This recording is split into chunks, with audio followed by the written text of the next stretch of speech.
ఇద్దరు పార్టీ ఇన్ఛార్జీలు కలిసి రావటం జరిగింది. వచ్చే ముందు 2 రోజుల క్రితమే వారు అపాయింట్మెంట్ కావాలని వాడు అడగటం, వారు ఈరోజు ఉదయం షార్ప్గా 4 గంటలకు రండి అని మాకు కబురు చేయటం జరిగింది. మేము కూడా చాలా షార్ప్గా 4 గంటలకు వచ్చాం. ఎస్పీ గారు షార్ప్గా 4 గంటలు లేకుండా వెళ్ళిపోయారు. చాలా దురదృష్టకరమైన బాధతో చెప్తున్నాం. Taken an appointment. మా దగ్గర రిప్రజెంటేషన్ తీసుకోవడానికి కూడా లోకేష్ పర్మిషన్ కావాలా, చంద్రబాబు నాయుడు గారి పర్మిషన్ కావాలా? యాక్షన్ తీసుకోవడం సంగతి ఏముండదు. అట్లీస్ట్ 2 రోజుల నుంచి మేము ప్రయత్నం చేస్తే 4 గంటలకి షార్ప్గా రమ్మని చెప్పి అంతకు ముందు ఏమీ కవర్ చేయకోకుండా మేము 4 గంటలకు షార్ప్గా వస్తే మా రిప్రజెంటేషన్ తీసుకోవడానికి ఆయన లేకపోగా ఎడిషనల్ ఎస్పీకి ఇంట్రడ్యూస్ చేశారు, ఎండార్స్ చేశారు. That is okay. కానీ this is not the way. ఇద్దరు ఎమ్మెల్సీలు, మాజీ మంత్రి, బాధ్యత కలిగినటువంటి వ్యక్తులం మేము వచ్చినప్పుడు పోలీస్ ఈ విధంగా ప్రవర్తన చేయటం అంటే పోలీసింగ్ ఎలా ఉందో అర్థం చేసుకోండి. వాళ్ళ రాష్ట్రంలో 1 కాదు 2 కాదు అనేక ఉదాహరణలు చెప్పగలను. పోలీసింగ్ ఫెయిల్ అయిపోయింది అని. మీకు సరే అన్ని జోలికి వెళ్ళను కానీ అసలు మేము వచ్చింది ఎందుకు? 27వ తారీఖున మేమందరం అమరావతి రైతులను పరామర్శించడానికి ఉండవల్లి వెళుతుంటే మధ్యలో దారి కాచి మా కార్లు పగలగొట్టి మమ్మల్ని కొట్టడానికి ప్రయత్నం చేసి దౌర్జన్యం చేసి మేము వెనక్కి తిరిగి వచ్చేసాం. ఏం జరిగిందో తెలుసుగా? మా మీద కేసులు పెట్టారు.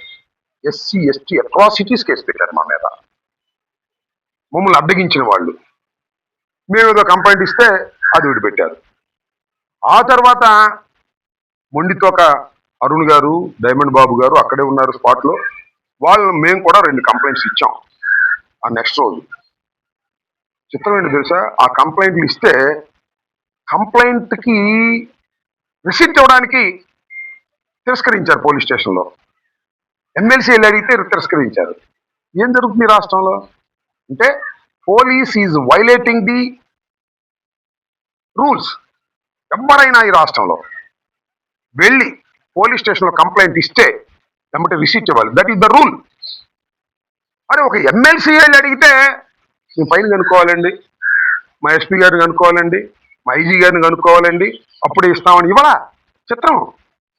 ఇప్పుడేదో మేమందరం వచ్చాం కాబట్టి ఇచ్చారు ఎస్పీ ఆఫీసులో.